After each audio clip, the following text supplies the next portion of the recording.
Hey guys, this is Gia Peppers for Enstars TV, and we have rapper Driicky Graham in the building. How are you? I'm great. I'm feeling good. Awesome. Early, so. Right? We had him up early. He was on time. Matter of fact, he was early for the interview, so congratulations to you on that. Everyone knows that you started rapping at the age of 3. Mm-hmm. What did that, tell me about that experience and how in the world you were in a video at 3 years old. I mean, like, I think like a lot of us, like hip hop kids, quote unquote hip hop kids that grew up in that 90s era, you couldn't find too many babies that wasn't rapping. With that being said, the Lord of the Undergrounds are also another big group from out of Jersey, as well as Naughty by Nature. And we had a close relationship, like a real close relationship with my parents, with them. And Tariq and Do It All and Jazz, they thought I was a perfect fit for the TikTok video, and then picked the young Driicky Graham, age 3, with silver caps in his mouth. Nice, Lil Jon, I did it first, Lil Jon. and basically, that's just what it was. And to me, I still remember it like it was yesterday. But of course, being at that age, you don't know what's going on. Exactly. So Juicy J reached out to you. The homie. I thought I was being pranked. I'm not gonna lie. Are we allowed to curse? Because maybe not. I'll bleep the little things out. But and it wasn't from me. I'm not saying it was me, but I thought I was being pranked. Right. I mean, it was just one day randomly. I don't know how he got my number, but he's Juicy J. Right, you can get anything. So I get a call, and at first it wasn't Juicy J. It was like his agent. And of course, they speak proper, just like this. Right. Hi, how are you, Driicky? I get on the phone. He's like, "What's up, man?" I'm like, "Nah, like both of y'all playing. We trippy over here." I'm like, "What?" So he actually said we trippy over here. Yes, he actually said that on the phone. And right, he was like, "Man, I like your stuff. I like, around the time it was the Letter to My Son response that was out. That I like your stuff, you know what I mean? Keep working hard, but I want you to put you on my mixtape, you know what I mean? You down to do collab." And I'm just looking like, what? Right. Next thing I know is we got a track with Juicy J on that Blue Dream and Lean, and that's what it is. Go cop that mixtape too. Shout out to Juicy J. Yes, and his new album too. Yeah, Juicy J he's out here working. Katy Perry, who gets a song with Katy Perry but Juicy J? And the song is a great song. And it's not just like a Katy Perry song. Like Juicy J is all over that song. Yes. And it's a trap song. Right. So it's not like it's different for him. He's like, how do you make a top 40 trap record? Well, you need Juicy J and Katy Perry. Exactly. Yeah. Exactly. Yeah, you need that. Snapbacks and Tattoos was such a huge song. Like, I remember listening to it, and I was like, who is this kid, and where did he come from, and where can I get a snapback, and I need to go find a tattoo artist. Like, I just really wanted to be exactly like that in the song. What was your first time? Tell me about the first time you heard it on the radio. Shout out to DJ Walla and Hot 97. Jersey, Hot 97. Had to. That was the craziest thing, and for it to be played on the mecca of all radio stations, hip hop stations. First time, I gotta shout out Walla for that, because he definitely brought about a different feeling in me, because I was just like, when Snapbacks and Tattoos was played on Hot 97, and I'm getting different phone calls like, "Well, bro, like your record's on the radio." Exactly. And I'm like, "Which radio?" And they tell me that, and I'm like, what? Like Hot 97. So it was a great feeling. I'll never forget that feeling, It seemed like your real debut into the world. Like, we all met Driicky Graham from that song. How did it change your career? Like, because it obviously brought you to mainstream. You were on Billboard. I mean, for positive and for negative. I think that Snapbacks and Tattoos, while it did the success it did, and I want to thank all the fans for supporting that record and making that record platinum and all this, and overseas and all this other stuff. But it didn't really get to showcase who I really was. Right. And I think people got like a misconception behind it. Like, is this what this guy's about? Yeah. He's just about this. And a lot of the stuff I was doing before that had a completely different sound. It had a more serious sound, a more underground, more lyrical bars spinning. I kind of took it light on Snapbacks, except for like the flows of patterns of rapping. But the good things about it is, BET Awards and pre-shows, being nominated next to Jay-Z and Kanye and 2 Chainz and all these guys for the what was that? The People's Champ, and People's Choice, People's Champ, and it was just, that's an amazing feeling, Yeah. So like it kind of was like a double-edged sword, but I definitely got to have a lot of fun with that record. How was the BET Awards being there as a nominee? Like, were you watching on the couch the year before and then? Oh, definitely. Like it was surreal, right? Because I always wanted to be like, oh, I'm gonna be there, I'm gonna be there, I'm gonna be there. And then when you're like, no, wait, I'm here. Right. Like, this isn't. Like, hey, 2 Chainz. This is my mom's. This is not my mom's TV, you know, right? Like you're sitting here, and you know, yeah, you're right. They go, hey Kanye, what's going on? Okay, cool. I'll see you later. You and Kim look great. Like, you know, like, so it's like, you know, it's like, wow, like. And that was the year Jay-Z actually went. Yeah, exactly. So I got to meet, you know, a lot of people that was on the red carpet.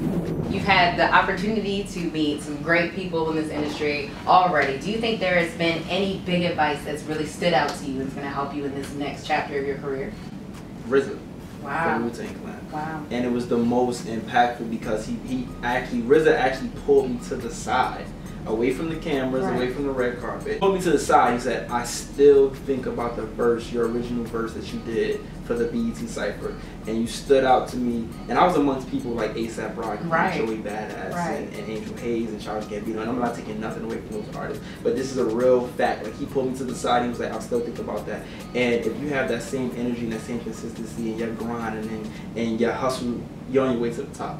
And I wanna, you know what I mean? I wanna, like, you know, keep it hip hop, keep it real with you, and just always stay true to yourself. And I'll never forget that. I didn't have to go like, hey RZA, you remember? He was like, nah, bro. He just pulled me to the side. He kind of just said like, yo, I salute you, young man. You're on your grind. And I was just like, wow. That's so dope. Yeah. Like a hip hop. I'll take that from RZA of all people. I'll take that every day. Exactly. And shout out to you because I never forgot those words. That's awesome. That's such a great story. So let's get to more fun stuff because it's really serious.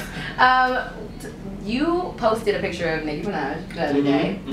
So is she your woman crush Wednesday? Is that who we're going with? I got a woman crush every day. Every day? Let's keep it real. Like, I mean, I'm 22. Right. So I feel like as a young man out here, I'm just weighing my options. But if Nicki ever holler back, though, don't be surprised you see us on TMZ. She definitely is in my top, you know what I mean? I got a list. It's a long list. Okay, so give me the top three. Top three in the industry? Just, well, yes. Give me the top three in the industry. Well, yeah, obviously Nicki. You know what I'm saying? We already cleared the room with that. Yes. This ain't really in no particular order. We get it. I mean, just because, I don't even know if I want to establish a relationship, but just to see how she would kick it.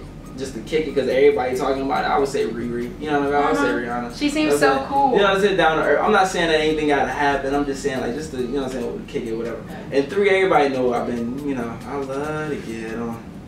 Oh, you know, that could actually happen. So, everybody been saying, you know, little stuff, but, you know, I've been keeping it real mild on Tinashe. You know what I mean? She don't want me to turn up. I would actually love to make that happen, like. But you know, like, I mean, I'm just saying, like, you know, she's young out here. She's on the grind. I respect her grind. Her song is amazing. #1 on Rhythmic. Right. You know, sense of salute to her, props to her. I just like to see, like, you know, young women out here, especially black women, going out here pursuing their dreams and making something out of themselves. And she looks dope. She looks great. I seen her at the radio room, man. Okay, well, we got a little couple on the way. You heard it here first. Now, speaking of that, Tinashe, she's a great artist. If you had a perfect first date, where would it be? What is your perfect first date? Perfect first date? If you was taking out Tinashe right now and you said, hey girl, hey. You know, start off maybe nice little dining movie theaters or, you know, like skating ring stuff, or like, you know, I'm a big kid sometimes. Bowling, whatever, you know, it just kind of just depends on, like, you know, what the vibe is. Yeah. And she, I mean, what is your quality? What is the #1 quality that you think a girl that you like to date needs to have? What Chris Brown is preaching against. Loyalty. Yeah, you got to. Like, it's like, you know, it's nothing like a girl that's gonna hold you down. There ain't really too many women out here in this new day and age that is like that. Which is why I made the song "We Up" to try to reassure people out here that it's some loyal women out here. You just gotta really look. Thank you, brother. I appreciate that. Yeah. There are some of us. Right. So talk about "We Up" with Sebastian Mikael, who we've had for Enstars TV, who is an amazing artist. Both of you guys are amazing. Yeah. How did that come about? Man, shout out to him and his grind, first of all, and Slip and Slide, and everybody over there that's helping him build his brand right now, because he's a really cool guy, man.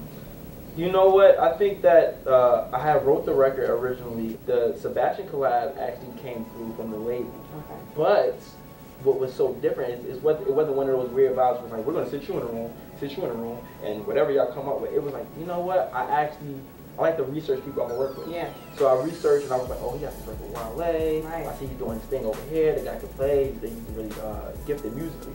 And what was so crazy is that when I got to the studio, he did the exact same thing. Oh. He was like, oh yeah, he was naming things like, letter to my son, yo, I like this freestyle that you did, that mixtape was crazy. I'm gonna sit there like, yo, you know what I mean? Yeah, like Rocky did his thing. I obviously went and did my thing with the verses, and that's how it came about. It's just, you know, it's not a mushy record just for the, like, just keep the fellas intact. It's really for, like, you know, you're not bringing the thought home to mama, so, you know what I'm saying, you might as well be we-up with a chick, you know? Right, so, and a real girl. A real girl, you know what I mean? Bring her home. Exactly. Let her cook for you. Let her hold you down. So he was raised right. That's really good. So are you working on a new album right now? Album and a tape. Nice. Yeah. The album I'm looking to project at the end of this year or maybe first quarter next year. That's called Success by Graham. That's going to be bringing a whole different sound into who is Driicky Graham and all of that stuff. The mixtape, a little bit more hardcore, a little bit more like, yo, like, okay, I'm in your face. It's another character, it's another side of Driicky Graham. And he's the guy that I've kind of been repressing. But now I'm like out here wilding for respect. Right. And anybody that's from Jersey, you know, when you wild for respect, it's just anybody can get it out here. So this other guy, his name is Nicki. He's me, and like, you know, Driicky came from Frederick, but it's like Driicky is like, you know, for the ladies, he's like a little calm. Nicki's not like that. He's like aggressive in your face. He's giving you the bars. He's like, you know, you whack, and I'm about to just separate the real from the fake. And that's how this mixtape is going to be. It's going to be really raw in your face. Nice. I'm excited to hear everything that happens from here on out, because you've got some great stuff. And I'm sure you're about to be on your grind. You're about to be out here. Just remember where you came first. No, of course. Or not really first. One of the top. And so tell everybody where they can follow you on Instagram, Twitter, all that good stuff, so our followers can keep up with you. Oh yeah, most definitely. On Twitter, I'm Driicky Graham, DRIICKYGRAHAM. Once again, that's DRIICK to the Y, GRAHAM. And Instagram, I'm Insta Driicky Graham. Just put an Insta in front of my name. I also got a SoundCloud, a new music that's dropping, YouTube, IamDriickyGraham.com for all the tours and the merchandise that's coming, and anything that you want to see that's about me. Nice. Well, so nice to talk to you, Mr. Graham, Driicky Graham, Frederick Nietzsche. Yes. Same person. Same person. But we just gonna get a little bit two different vibes. Yeah. Thank you guys for tuning in to Enstars TV. This is Gia Peppers, and you just saw another on the couch.